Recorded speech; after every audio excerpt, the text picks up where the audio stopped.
समझ नहीं आ रहा अपने सैलरी इंक्रीमेंट का क्या करूं। बेटा इतना क्या सोच रहा है? अपने म्यूचुअल फंड्स के एसआईपी का टॉप अप करा ले। This is the right time. क्या? समझ में नहीं आया। बेटा इतना क्या सोच रहा है? अपने म्यूचुअल फंड्स का एसआईपी टॉप अप करा ले। This is the right time. आप समझा।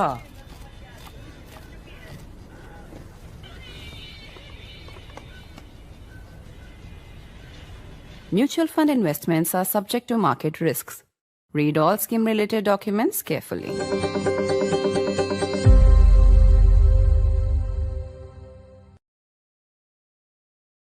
As the new year starts, is the horror of the Air India 171 crash being forgotten? And more importantly, will the truth ever be known? As the ailing father of Captain Sumit Sabharwal, the commander of the aircraft, told me, he said, "This is not just about my son, it's about every person who flies and wants to be safe when they fly." The story may have fallen off the headlines in other media organizations, but here at the Mojo Story, we've had committed coverage to every development, every twist and turn of this case.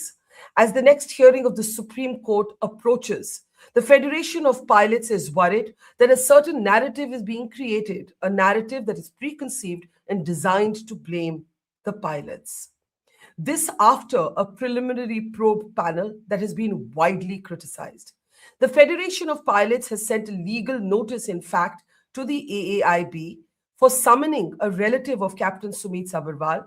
These summons, the Federation of Pilots argues, are ill-founded and only point to the fact that there is an attempt being made even now without concrete evidence to blame the pilots. On this program today, we'll be speaking to a top electrical engineer based out of Australia who says he can, with evidence, demonstrate, even looking at the contradictions of the preliminary probe panel report itself, he can demonstrate that the pilots are not at fault. We will also be joined by one of the key petitioners in the case, who himself runs the Safety Matters Foundation. Let me introduce both our guests today as we look at 5 seconds. You need to look at 5 seconds of the preliminary probe panel. Last time we brought you the final 12 seconds of the ill-fated flight. Today we'll be looking at the first few seconds, and in fact looking at 5 seconds as documented by the probe panel report itself to show you the contradictions and why the truth is something very different. I want to welcome to the program Captain Amit Singh. He is a key petitioner in the Supreme Court in the Air India 171 crash case. He also has done some very important research himself and has continued to do it, and we welcome you back to the program. And I want to welcome from Australia today a top electrical engineer, Jeremy John Thompson. Jeremy also runs his own YouTube channel. You can look that up for very, very detailed videos. But here he's going to try and explain all the expertise that he has, also for a general audience, as to why the information claimed in the probe panel report itself is contradictory and points to a very different set of facts. Thank you very much to both of you. Jeremy, I'd like to start actually with you. And as we talk to you, I want to bring up some slides that we were able to put together looking at the videos on your own YouTube channel. And again, for everybody who's deeply interested in aviation, we urge you to look up the channels that are run by both of these gentlemen, Jeremy and Amit. Jeremy, basically what you do is you look at 5 seconds, 080842 to 080847. And we're going to go through these slides one by one. And what you do very interestingly is that you actually quote directly from the preliminary probe panel report. And you say, if we can just go back to 42, please. If we can go back to 42, I want to just go on this one by one. Let's go through these slides. You begin with how at 080842, the probe panel report itself says that the aircraft achieved maximum recorded airspeed of 118 knots. Then what happens 1 second later? Once again, we're quoting directly from the probe panel report. You point out that the report says the first fuel control switch transitions from run to cutoff. Now, mind you, this is what the probe panel report is quoting. Then, because there's a difference of only 1 second between the two switches allegedly running from run to cutoff, you point out that at 080844, the second fuel control switch transitions from run to cutoff. And then you quote the probe panel to say, it uses approximate language. It says, the rat begins supplying hydraulic power at about, that's what the pro panel says, at 080847. And here's the clincher. And that takes us to the last slide. You point out that technically it is not possible for the rat to supply hydraulic power within 3 to 4 seconds. At minimum, the rat needs at least 6.5 to 7 seconds to supply hydraulic power. This can mean only one of two things. Either that the report got the first timestamp wrong about when the rat is deploying or supplying hydraulic power, or whatever happened 7 seconds before 080847. Now I'm going to let you explain your findings, the contradictions in the report itself. Jeremy, it's over to you. Okay, thanks, Barkha. Yes, look, it's 6.35 seconds is quoted in all documentation as the time it takes to achieve the maximum pressure for hydraulics to function. Okay, this timestamp on the preliminary report says that at this timestamp 80847, the rat starts supplying hydraulics. Okay, now it doesn't go clear into whether or not that is beginning some hydraulics or whether it is full hydraulics. But what it talks about is that something sensed hydraulics. That means hydraulic pressure required for the aircraft exists. Now, if it takes, let's say, roughly 6 seconds, okay, that puts that event that the rat put down, that puts it just before, in fact, quite a bit before the fuel cutoff switches were apparently touched. Okay, so if we then say, well, how many seconds really was it at 0847? So we'll go back to 46, 1, 2, 3, 4 seconds. Okay, now the rat should only, in theory, deploy if both of these things are off. So therefore, it's the later of the two fuel switch transitions. So that gives you only 3 seconds. This is impossible, but this is not the only piece of evidence that you have to suggest that this was not why the rat deployed. There are others. Yeah.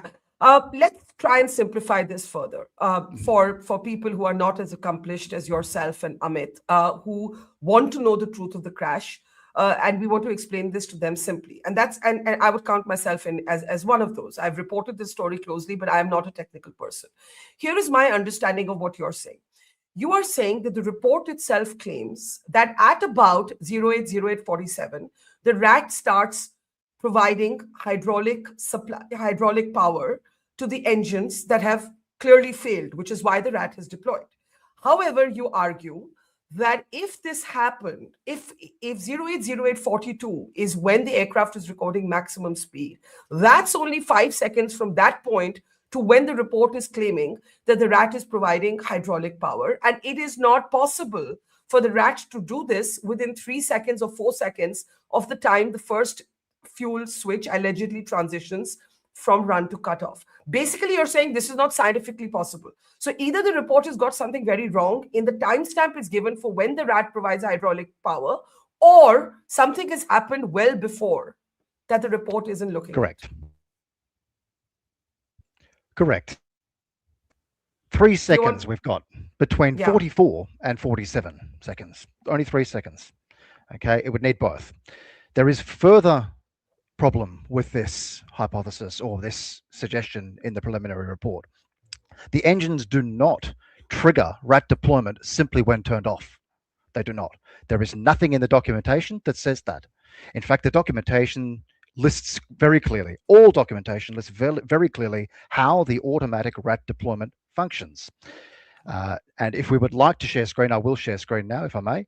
And I will go straight to, just bear with me, I will go straight to the Ram air turbine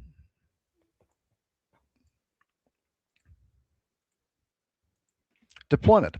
So on the screen here, we have, now it's very high, very zoomed out. Now I will get into this. We have every single source. I'm going to ask our producers to go full screen. Yeah, go ahead now. Good. Every single source of rat deployment logic that I could find. Okay, and they all suggest the similar main 3 automatic deployment methods. I've summarized it all for you. It's on the screen there. I've summarized it all for you in the bottom right down here. Okay, these are the triggers of rat deployment. Automatic. First, after 10 to 15 seconds of continuous loss of electrical power due to the generators below output power RPM, the rat will then trigger, which means the engines have to have spooled below minimum idle RPM, okay, and then wait another 10 to 15 seconds. Now, Barkha, that puts the rat deployment as a result of fuel cutoff at about the point that we saw the fireball. This is not the cause, so we can eliminate number one. Number two, when all sources of hydraulic power, left, center, and right, are below minimum pressure, 2000 psi is the minimum lowest oil pressure. Hydraulic pressure. The left and right hydraulic systems are both engine driven, okay, and the center is only electrical, okay. The outers are electric and engine driven. There are far too many systems here. They could not have possibly gone below that pressure immediately. It's impossible. Thirdly, the third point, immediately upon loss of both instrument buses. Now, the only way that both instrument buses could be down is if their 28-volt supplies and the backup battery don't work. Keynote and the backup battery. This is the only one that can possibly trigger automatic rat deployment out of all of the rat deployment logic, all of the automatic rat deployment logic. There is, of course, the possibility out there that someone manually deployed the rat as a form of this will trick the investigators. However, if that was what had happened, they would have happily said that in the preliminary report. There would be no reason for them to hide that if that's what he did. They would use that. There is no mention of it. They talked about automatic rat deployment. The other thing would be some other unknown, undocumented hardware fault. Out of everything that we see on this screen, number 3 screams at me and lines up with all of the timeline reported events in the preliminary report, down to the second. Okay, this is truly fascinating, and basically what you are suggesting, and we will come to that later in our conversation, is that something did go wrong with the batteries, and that is the only sort of scenario that explains what we're looking at. But before that, if we can just go back to the distillation of your arguments and to our main slides, I want to bring in Captain Amit Singh to add to this. Amit, you're a petitioner in the case, and this is really critical. The fact is that what Jeremy has done is that he has picked up details of the AAIB report itself to point out that this timeline, if we all accept that it takes a minimum of 6.5 seconds for the rat to do what the report says it did at 080847, then either the 080847 is wrong and the report has got that wrong, or something has happened to this plane at least 6.5 seconds prior and not at 080842 as is claimed in the report. So I want you to add to this, Captain Amit Singh. So if we go back to the timeline again, the aircraft lifts off at 080839. That is recorded in the black box, the EAFR. Yeah. And 180 knots is the maximum speed recorded. So now the source has not been given. It is just a maximum recorded speed. So if you logically see, if I cut off the engines at 080842 and max speed is 180, with the momentum, the aircraft will go beyond 180. So that is why they've written the recorded speed. It is not what the actual speed the aircraft attained. It is what has been recorded in the black box. And again, we'll come to that. Why is it recorded and not as per EFR? And then the EFR comes back after 10 seconds. So if we look at the simple analogy, if you're driving a car and you switch off the engine at 4.2, the engine stalls.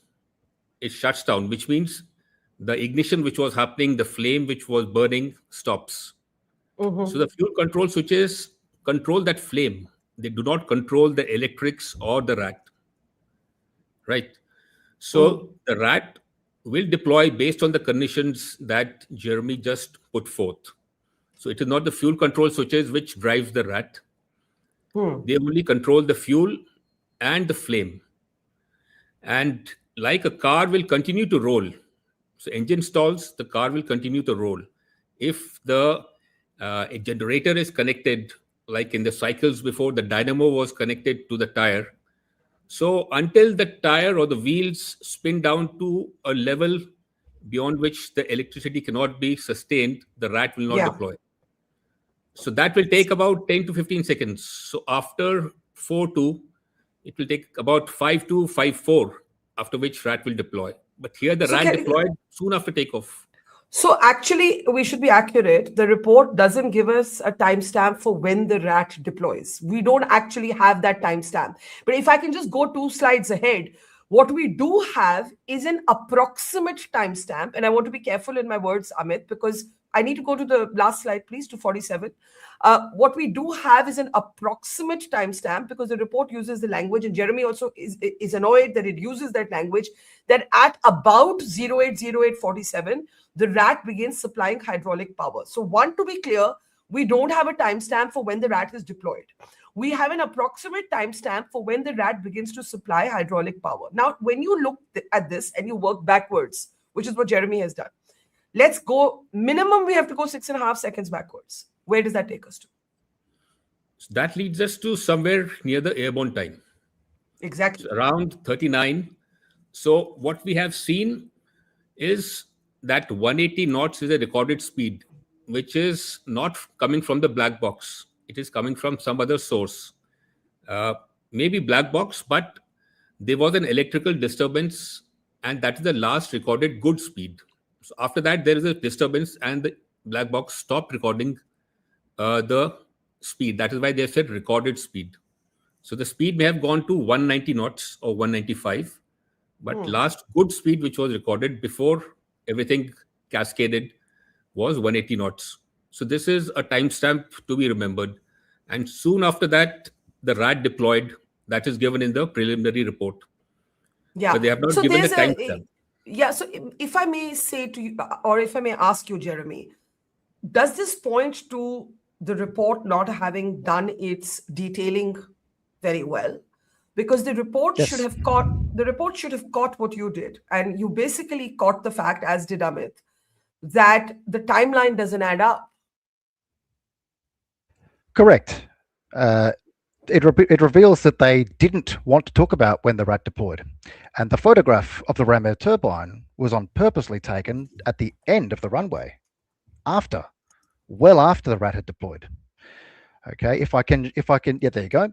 That's been triangulated, and at that point in time, the aircraft is still transmitting 115 volt powered transponder signals to the ADS-B, okay, which proves that the engines are still generating alternating current at this, even after this picture, which means the engines are still rotating and the variable frequency starter generators are still generating alternating current.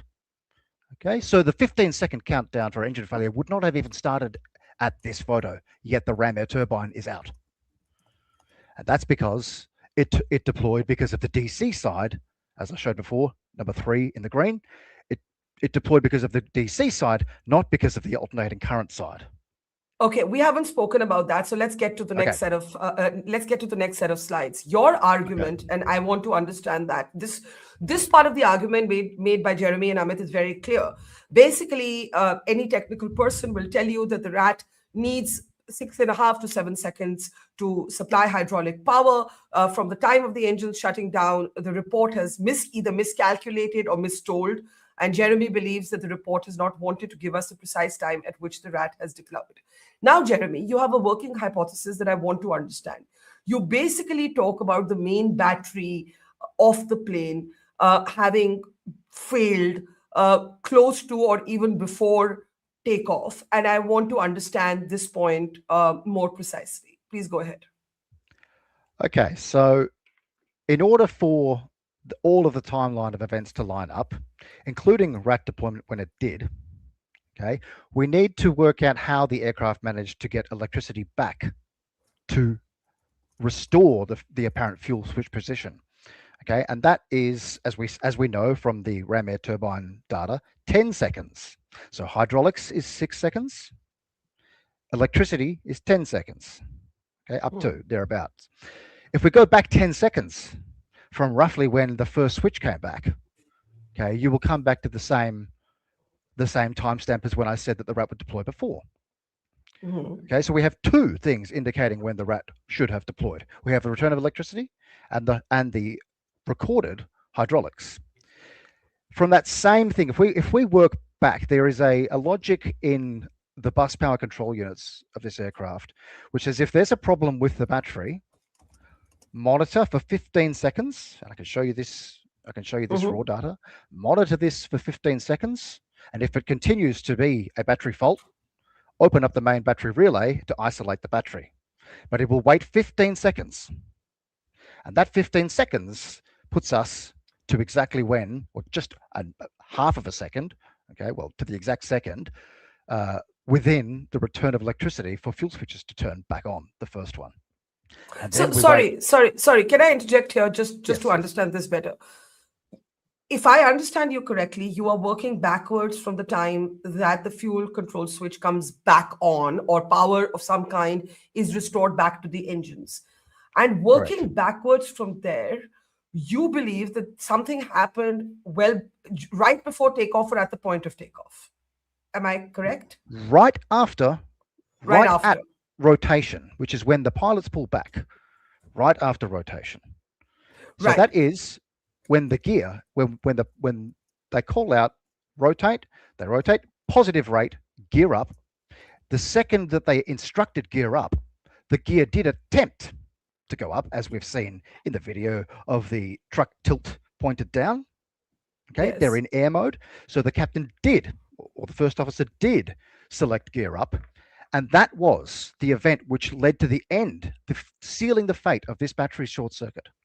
It went from being a soft short, which had already triggered the 15-second countdown, to becoming a hard short, right behind that hut. Right behind Right. that hut.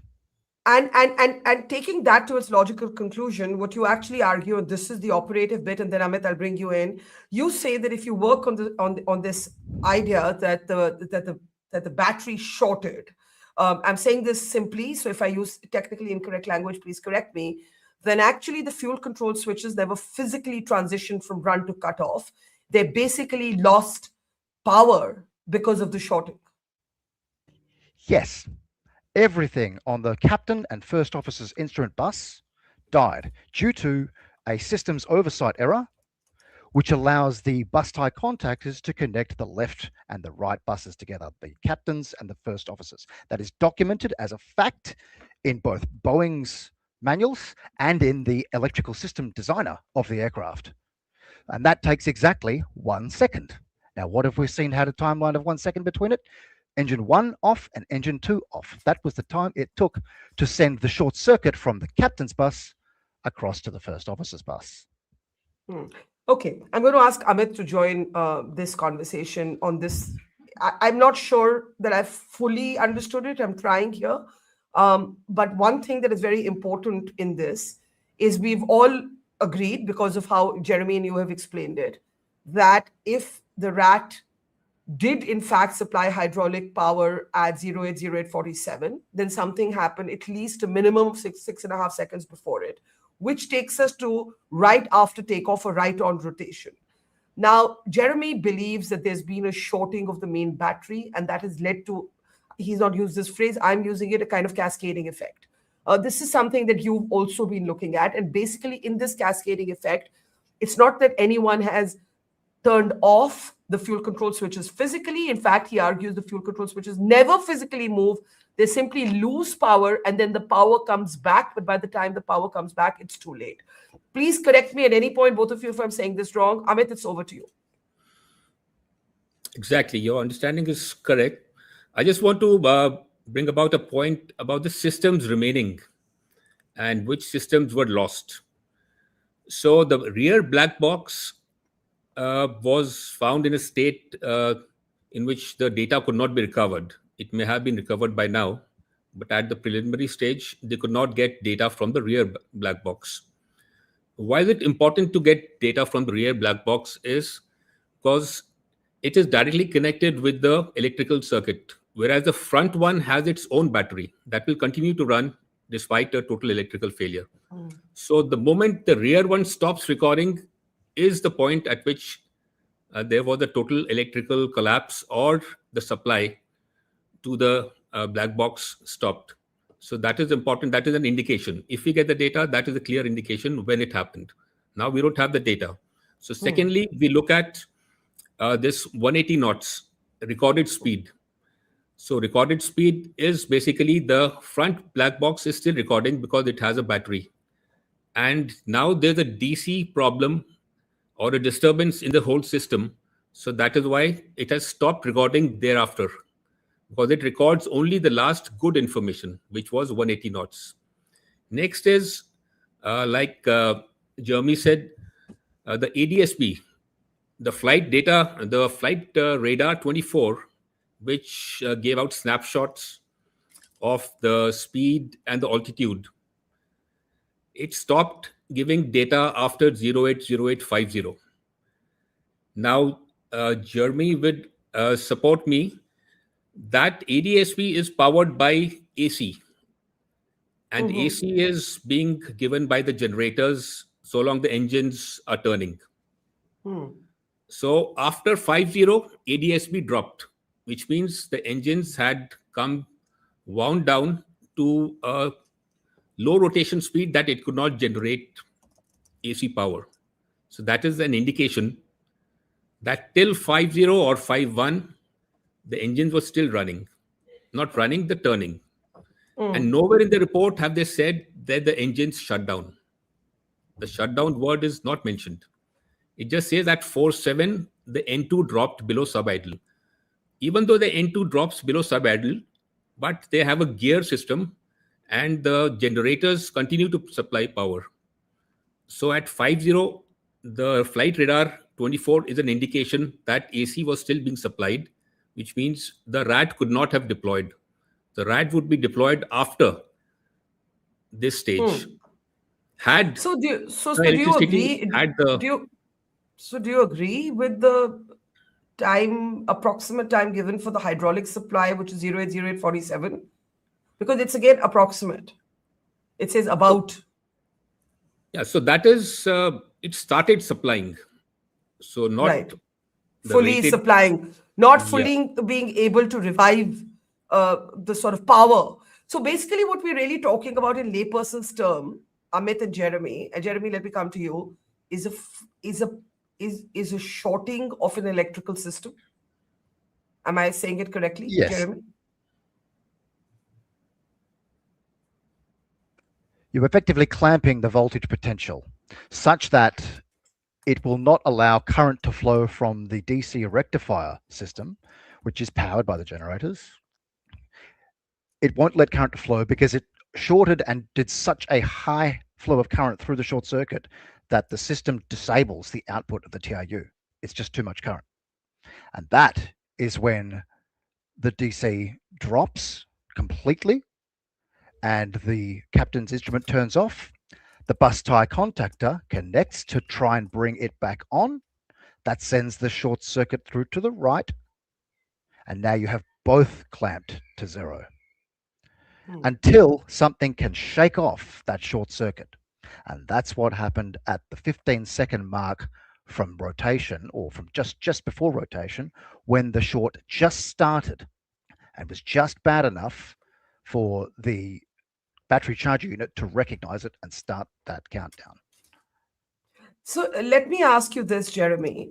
The entire finger pointing at the pilots has been based on a summarized alleged conversation that takes place between the two pilots on did you move the fuel control switch? And what you're saying is that you don't believe the fuel control switch is ever physically moved. And indeed, even according to the probe report, the commander says, no, I did not. And and you believe basically that the power, the shorting of the electrical system took away the electrical supply. And by the time it starts coming back, because the RAT deploys, it is possibly too late. The plane is also at very low altitude. It's also flying through very, very densely populated areas. I'm going to ask you what do you make of the fact that the entire finger pointing at the pilots has been based on this singular summarization. We don't have the actual transcript of the cockpit voice recorder, or the singular summarization of the fuel control switches having been turned off by one of the pilots. I mean, entire stories have been written. His father, whom I interviewed, has actually gone to court saying that my son was a professional pilot, and I take great objection to these suicide theories. So I want you to talk a little bit more about that, Jeremy. Okay, well, firstly, I don't speak the language, Yeah. but I can listen to what is said in the preliminary report and understand that that is a translation. Okay, I believe it is probably a translation. If not, let's take it at face value. Let's say that's exactly what was said. He said, "Why did you cut off?" And he did not ask a person. He just asked, "Why did you cut off?" Okay, now I didn't think I'd be getting into this. He asked, "Why did you cut off?" There are 101 reasons why he would ask that. Firstly, the aircraft just suddenly slowed down and lost engines. Correct. Secondly, there's a power conditioning module in every single one of the instruments on the panel, and he would have had time to have seen the gigantic red flashing red ECAS message, fuel cut left, fuel cut right. Okay, you do not ignore that. You did not ignore that. The switch wasn't moved. This was a response, a very sensible response to seeing the fuel cut off and feeling the fuel cut off. Yeah. Okay. Yeah. The response was the truth. I did not. Yeah. No, I'll tell you why I raised it. Because the entire narrative of blaming the pilots has been based on this singular, I want to call it a whisper, because it's almost like a whisper about an alleged conversation that takes place in a cockpit from which we do not have the actual recording. Amit, I want you to add to this. If we go with this hypothesis, very, very detailed, argued in great detail by Jeremy, you're looking at a situation of an electrical failure that takes place right on rotation, that basically that shorts the system and impacts the fuel control switches, that makes it look like they were off, but they weren't actually physically ever cut off. Again, please correct me at all stages if I summarize this incorrectly. Captain Amit, it's over to you.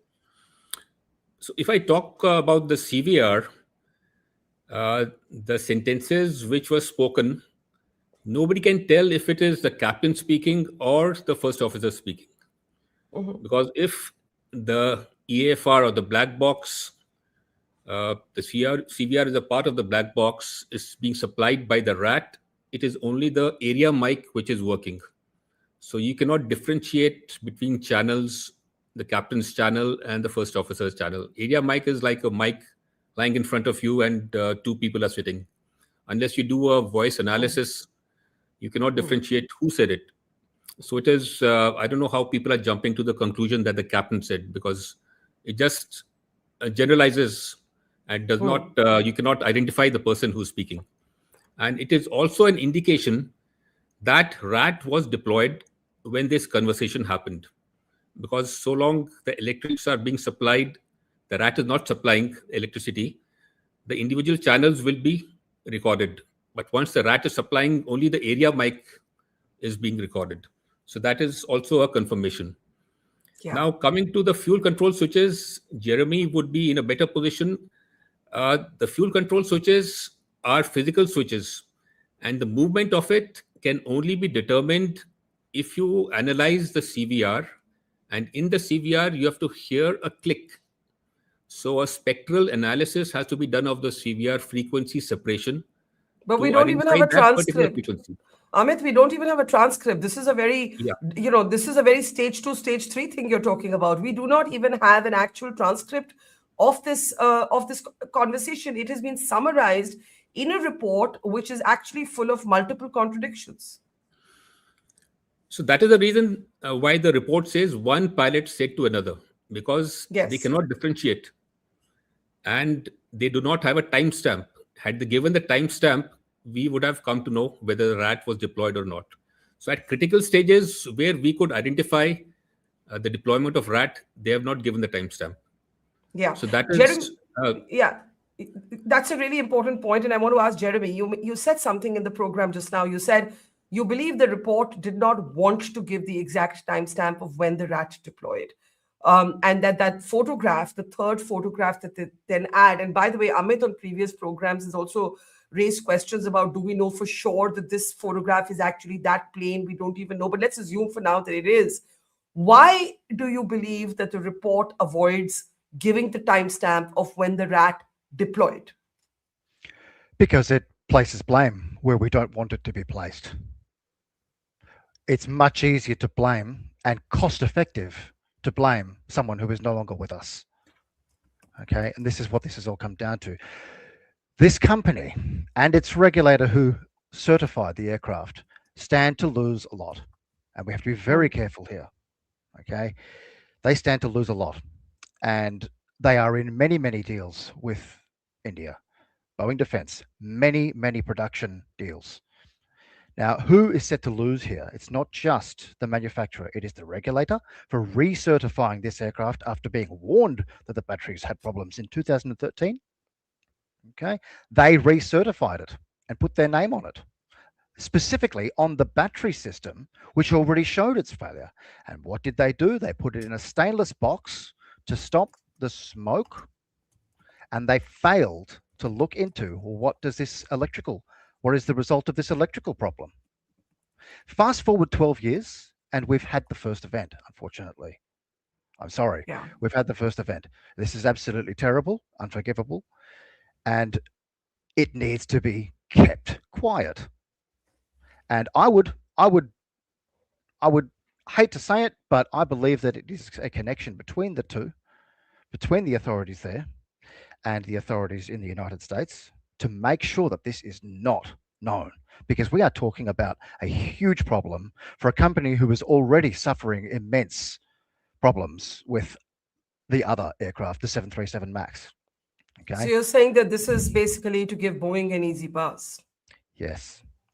And the issue also stems down to, which I can't talk too much about, you need to speak to the lawyer, also comes down to how much money is going to have to be handed out to the families.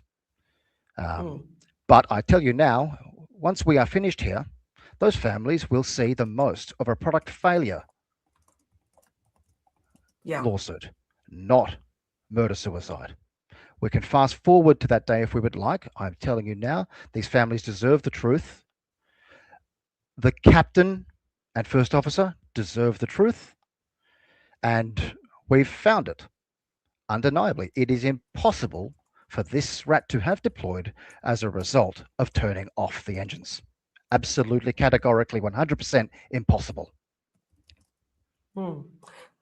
That's very, very strong. And I have to say that one of the skepticisms, Captain Amit, that I felt about the report is that there has to be at least a 50% presumption, or it's either pilot error or it's plane error. And the fact that the report was so quick to give the plane a clean chit is, I think, what first raised everybody's suspicions. And as Captain Sumit, the commander's father, said to me, he said, I felt really terrible for him. I don't know him personally, but he was weeping when I met him. He's a 91-year-old man having to fight in the twilight of his life for his son's reputation. And he kept telling me, it's not about my son.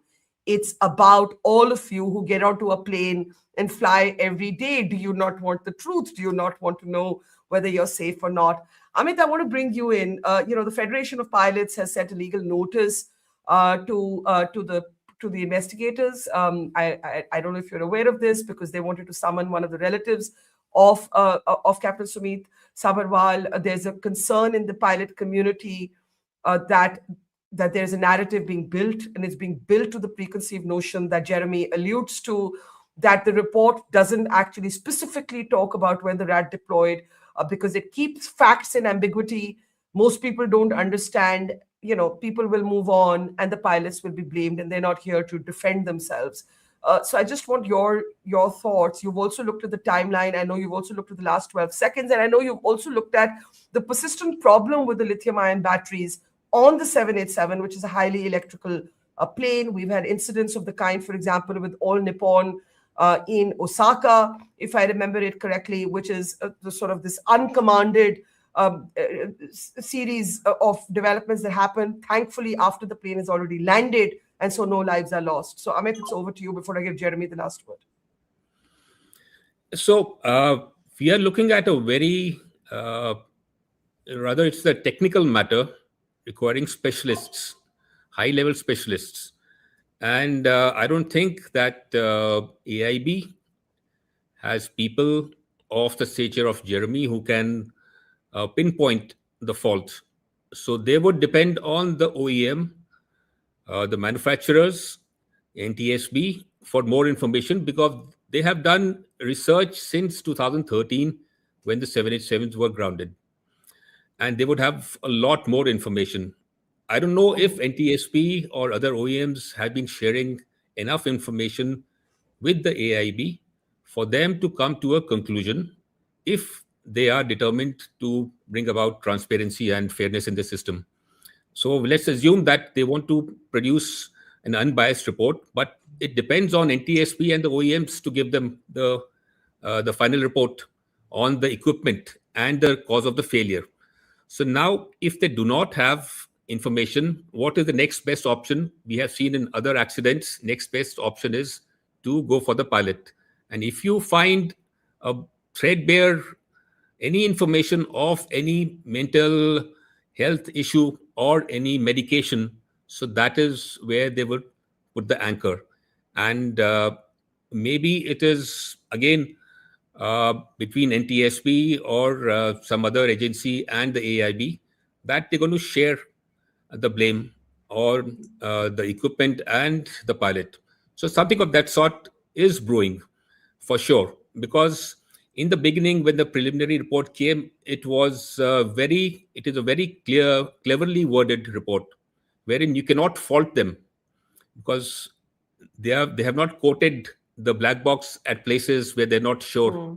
Basically, And, it's deliberately yeah. obtuse. It's sort of filled with half information, and I think, as Jeremy has shown, by the report itself, there's a contradiction. And I don't think they probably thought nobody would catch it, but the contradiction caught on how many seconds it takes for the rat to supply hydraulic power is a glaring contradiction that even lay people like me can understand, Amit. So if you add up the time going forward and coming back, both of them do not match. So that is why there's a discrepancy in the timeline. And next is, like you said, the data source. Jeremy also spoke about the landing gear retraction. The landing gear retraction basically sucked out the energy from the battery. That was the last straw. And the last straw caused the whole, the electrical failure, if I may say. If you see the landing gear in the CCTV image, that is pointing up, which means it is still in the ground mode. Next, after the pilot selects the landing gear up, it moves down and then moves in. In the later images of the video, in the second video, you will see the landing gear, the bogie is in the down position. Let's play that. I think we have that. Yeah. So even the New York Times has reported this, which means the lever was selected up. And then when you read the report says the flaps, as per the black box EAFR, were in position 5, which is the takeoff position, and the lever was found in position 5. That is correct. Next sentence, it says the landing gear lever was in the down position. So why don't they say, as per EAFR, the landing gear lever was in down position? Right? So they have very clearly or cleverly deleted that part. And the landing gear was selected up. Maybe it was selected down just before the impact or something, but it was surely selected up. In the second video, which was shot from by the that amateur video, that you would see the bogie position is in down, which is a confirmation that the lever was selected up. So all these points which we have raised is a clear indication and gives a justification to the timeline that whatever happened was not because of the fuel control switches. The rat deployed as a consequence of an electrical failure. Right. So in the worst case, if we assume that the fuel control switches were cut off at 4.3 or 4.4, the rat would have deployed at 5.4 or 5.5, but it deployed at 4.2, which means something happened well before. So there's no I point. mean, we don't know when the rat deployed. I have to say that again and again. We actually don't know when the rat deployed. It's deductive, but there's no timestamp in the report. Basically, you're working it backwards from the 4.7. If we can just end with those slides again. Amit, you're working it backwards from the fact that the report says that the hydraulic supply comes in at 4.7. And therefore, you're assuming the rat deployed at 4.2. But even that, We are working even at forward 4. also. If you Why? work forward, if you assume the engines were shut off at 4.3 and 4.4, the rat, as per documentation, would have deployed after 5.4, 5.5. Agreed. Right? I'm just saying we don't know when the rat deployed. Like we simply don't have that timestamp from the report. Yes. With a reasonable degree of logical deduction based on available information. Yes.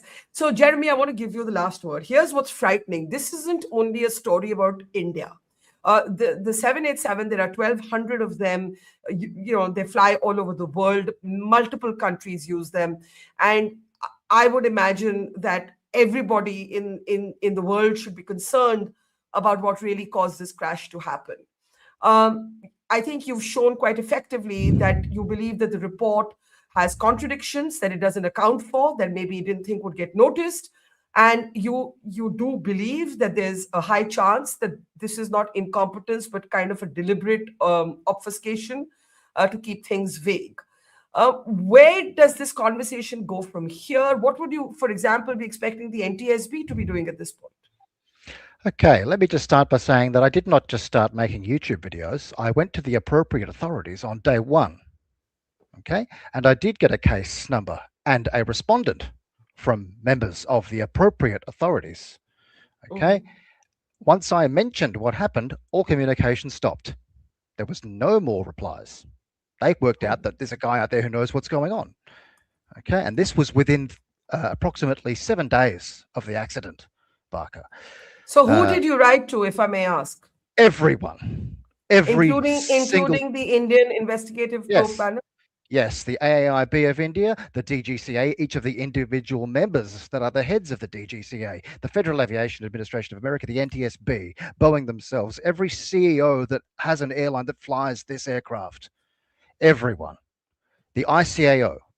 And I told them all what happened, and I got no response other than the FAA asking me for more information. I gave them the information, and then they went cold. Straight away, cold.